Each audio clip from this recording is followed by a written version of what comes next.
학개서는 예언서들 중에서도 짧은 분량의 책입니다. 하지만 학개서는 히브리 성경의 전체 이야기 안에서 매우 중요합니다. 수세기 동안 히브리 선지자들은 이스라엘의 우상 숭배와 불의를 행하며 하나님과 맺은 그들의 언약을 어긴 것에 대해 책망했습니다. 그들은 하나님이 위대한 제국 바벨론을 보내어 예루살렘을 멸망시키고 성전을 무너뜨리며 백성들을 추방시킬 것이라고 경고했습니다. 그 모든 일들은 BC 587년에 일어나고 맙니다. 하지만 그건 이야기의 끝이 아니었습니다. 예언자들은 또한 희망이 있어 하나님의 언젠가 그의 백성들 중 남은 자들을 변화시켜 이스라엘로 돌아오게 만들고 새 예루살렘, 하나님의 계신 곳 가운데에 살게 되리라고 믿었습니다. 학개서가 쓰여진 때는 BC 520년, 이스라엘 추방 후 70년에 가까운 시점입니다. 바벨론 제국은 그 즈음에 무너졌고 페르시아가 세상을 지배하고 있었습니다. 페르시아는 무너진 상태로 있는 예루살렘으로 돌아가기 원하는 쫓겨났던 이스라엘 민족에게 돌아가도록 허용했습니다. 그래서 대제사장 여호수아와 스룹바벨의 지도 아래 다윗가의 자손들과 추방된 그룹들이 모두 돌아왔으며 예루살렘에서 그들의 삶을 새롭게 건설하기 시작했습니다. 에스라 1장에서 6장까지의 내용을 기억해 보시기 바랍니다. 자, 우리의 소망은 높고 미래는 밝아 보입니다. 그러나 사실 그렇지 않습니다.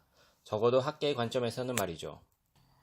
학개서는 4개의 섹션으로 구성되어 있으며 예루살렘에서 4개월 동안 사람들에게 주어진 학계의 메시지들을 요약했습니다.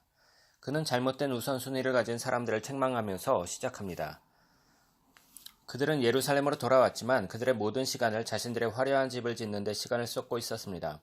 성전이 무너진 상태로 70년이나 지나고 있는 동안에요. 그래서 학계는 질문합니다. 진짜로 너희들의 집이 하나님과 화목하는 것보다, 하나님께 충성하는 것보다 훨씬 더 중요한가?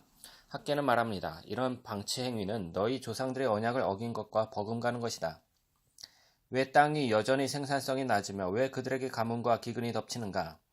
여기서 학계는 신명기에서 언약을 어겼을 시에 저주 리스트를 인용합니다. 학계의 도전적인 예언들은 사람들의 반응에 따른 스토리에 의해 진행됩니다. 에스라 5장의 이야기를 기억해 보세요. 우리는 스룹바벨, 여호수아, 남은 자들이 학계의 메시지에 자극받아 동기부여받은 걸 들었습니다. 그들은 성전을 재건축하기 시작했습니다. 다음 섹션에서 학계는 한 달 후에 덧붙입니다. 그는 사람들 사이에서 자리 잡은 엄청난 기대감에 대한 문제들에 대해 이야기합니다.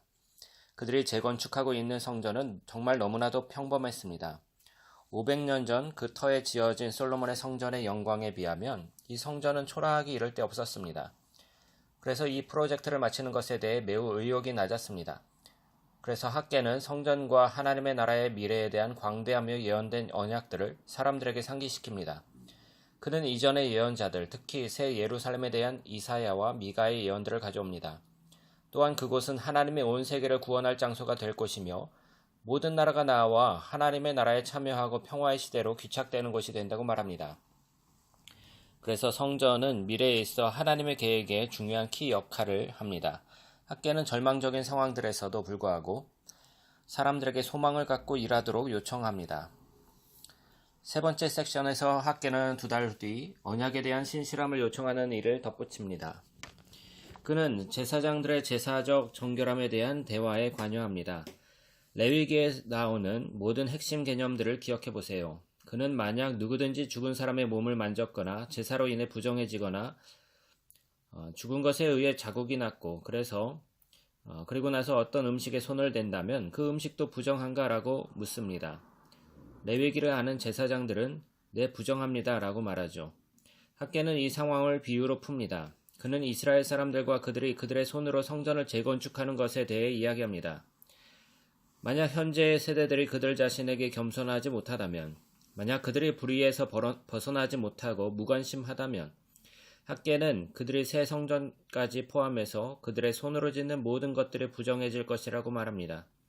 학계의 도전은 진정한 회개와 언약적 신실함에 대한 것입니다. 그들의 건축물을 짓는 노력들은 하나님께서 그의 나라와 복을 가져다주는 결과를 낳을 것입니다. 그런 점에서 이스라엘의 미래는 그들의 손에 달려 있습니다. 하나님은 그들의 백성이 신실하기를 기다리고 계십니다. 학계에게 놓여진 추방된 세대들의 선택은 모세가 광야 세대들이 약속된 땅으로 들어가기 전에 도전했던 상황과 매우 비슷합니다.